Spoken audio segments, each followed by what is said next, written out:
మహాశక్తివంతమైన 12 జ్యోతిర్లింగాలలో ఎంతో ప్రసిద్ధమైన శ్రీ రామనాథ స్వామి టెంపుల్ ని దర్శించుకోవడానికి మరి మీ అందరూ సిద్ధమేనా?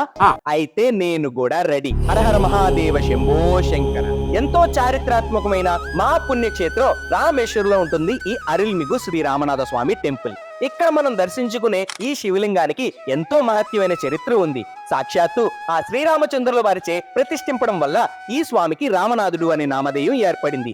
అలానే ఈ గుడి లోపల ఉండే 22 బావులలో స్నానం ఆచరించి ఆ లయకారుణ్ణి దర్శనం చేసుకున్న వాళ్ళకి పాపాలు తొలగి మోక్షాన్ని పొందుతారని మన పెద్దలు చెప్తారు. అయితే ఈ గుడికున్న మరో విశిష్టత ఏంటో తెలుసా? మన భారతదేశంలోనే అతి పెద్ద విశాలమైన కారిడార్ కలిగి ఉన్న టెంపుల్ గా పేరుగాంచింది. ఈ కారిడార్ లో మొత్తం 1212 ఎత్తైన పిల్లర్స్ ఉంటాయి. అయితే మరి నేను కూడా ఆ లయకారుణ్ణి దర్శనం చేసుకొని మన నెక్స్ట్ ప్లేస్ కి రెడీ అయిపోయా. అలాగే మరింత రామేశ్వరం అప్డేట్స్ కోసం ఇప్పుడు మన ఛానల్ ని సబ్స్క్రైబ్ చేసుకొని వచ్చేయండి. రేపు మళ్ళీ ఇదే టైం కి.